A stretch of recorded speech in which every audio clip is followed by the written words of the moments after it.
అందరికీ నమస్కారం. నేను మీ కోల జయరాం, ఉమ్మడి శ్రీకాకుళం జిల్లా జనసేన పార్టీ ప్రధాన కార్యదర్శి. రైల్వే కోడూరు నియోజకవర్గం ఎమ్మెల్యే అరవ శ్రీధర్‌పై ప్రసార మాధ్యమాలలో వస్తున్నటువంటి ఆరోపణలను, అదేవిధంగా వీణ అనే మహిళ చేసినటువంటి ఆరోపణలని పరిగణలోకి తీసుకొని, జనసేన పార్టీ అధిష్టానం, రాష్ట్ర కార్యవర్గం, అధినేత పవన్ కళ్యాణ్ గారు నిజ నిర్ధారణ కమిటీని ఏర్పాటు చేశారు. ఈ నిజ నిర్ధారణ కమిటీలో 3 సభ్యులను నియమించారు. ఈ 3 సభ్యులు టి. శివశంకర్ గారు, రమాదేవి గారు, టీసీ వరుణ్ గారు.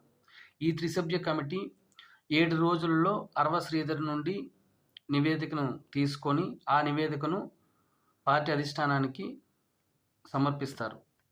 ఈ 7 రోజులు పాటు నివేదిక వచ్చినంత వరకు కూడా అరవ శ్రీధర్ గారు పార్టీ కార్యక్రమాల్లో పాల్గొనకూడదని ఒక ప్రెస్ నోట్ రిలీజ్ చేసి ఈ త్రిసభ్య కమిటీని నియమించింది. దేశంలో ఏ పార్టీ కూడా చేయనటువంటి ఒక క్రమశిక్షణతో కూడినటువంటి పరిపాలన పవన్ కళ్యాణ్ గారు చేస్తున్నారు. ఎవరైనా తప్పు చేశారంటే ఆ వ్యక్తి ఆ పార్టీలో ఉన్నారంటే అది నిజ నిర్ధారణ కమిటీ నివేదికను తీసుకొని ఆయన తప్పు చేశారంటే వెంటనే సస్పెండ్ చేస్తారు. అది ఆయన ఎటువంటి వ్యక్తి అయినా సరే. అంటే పవన్ కళ్యాణ్ గారు ఒక నైతికంగా నిబద్ధతతో పార్టీని నడుపుతున్నారు. ఆ పార్టీలో నాయకులు వస్తుంటారు, పోతుంటారు, దానికి సంబంధం లేదు. పార్టీ ఇమేజ్‌ని డ్యామేజ్ చేయడానికి కొంతమంది కొన్ని శక్తులు కుయుక్తులు పన్నుతున్నారని గత 10 రోజుల క్రితమే ఒక ప్రెస్ నోట్‌ని కూడా రిలీజ్ చేశారు. మీ వ్యక్తిగత లావాదేవీలు కానీ, ఏవైనా వివాహేతర సంబంధాలు కానీ, అదేవిధంగా పర్సనల్ ఇష్యూస్‌ని పార్టీ పైన రుద్దొద్దు. అటువంటి వారు ఎవరైనా ఉంటే తప్పకుండా పార్టీ నిర్ణయం తీసుకుంటుంది అని ప్రెస్ నోట్ రిలీజ్ చేశారు. ప్రతి ఒక్కరు కూడా చాలా జాగ్రత్తగా ఉండాలి, నిబద్ధతతో వర్క్ చేయాలి, పార్టీ పరువును డ్యామేజ్ చేయొద్దని. అంటే మీ పర్సనల్స్ ఏవి కూడా పార్టీకి రుద్దొద్దు. అయితే ప్రతి ఒక్కరి తాలూకు పర్సనల్స్‌ని పార్టీ పైన రుద్దేస్తున్నారు. అవి చిన్నపిల్లలు కొట్టుకున్నా, లేకపోతే చిన్నపిల్లలు ఏవో గొడవలు ఆడుకున్నా అవి క్యాస్ట్ బేస్డ్‌గానో లేకపోతే ఏదో ఒక విధంగా కొన్ని శక్తులు అనేది అది పార్టీ పైన, అది జనసేన పార్టీ పైన పవన్ కళ్యాణ్ రుద్దుతున్నారు.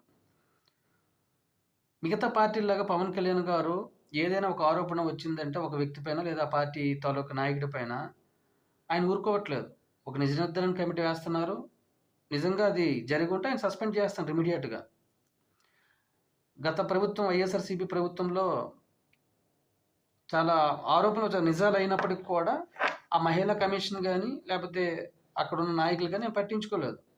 గోరంట్ల మాధవ్, అవంతి శ్రీనివాస్, అంబటి రాంబాబు, ఎమ్మెల్సీ అనంతబాబు, ఇలా చాలామంది చెప్పుకుంటూ పోతే చాలా ఉన్నాయి. వాళ్ళెవరిని ఏ రోజు కూడా సస్పెండ్ చేయడం కానీ, లేకపోతే వాళ్ళ నుంచి ఒక నివేదిక తెచ్చుకోవడం కానీ, లేకపోతే వీళ్ళు ఇలా చేయకూడదని కానీ ఏం చేయలేదు. ఇప్పుడు జగన్మోహన్ రెడ్డి గారు వచ్చి ప్రెస్ మీట్ ముందు వచ్చి బెంగుళూరు నుంచి వచ్చేసారు.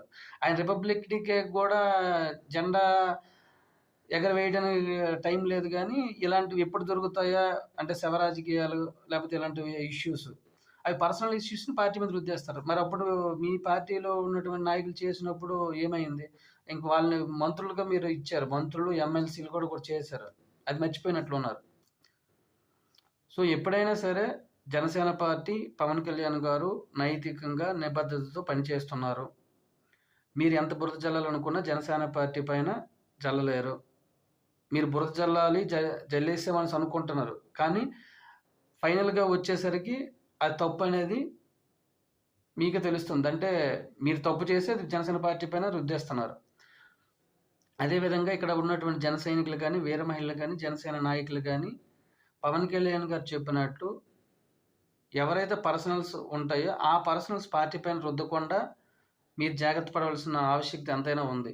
ఎందుకంటే మీ ఒక్కరి వలన ఆయన తన జీవితాన్ని పణంగా పెట్టి ప్రజా శ్రేయస్సు కోసం, ప్రజల కోసం పాటుపడుతున్నారు.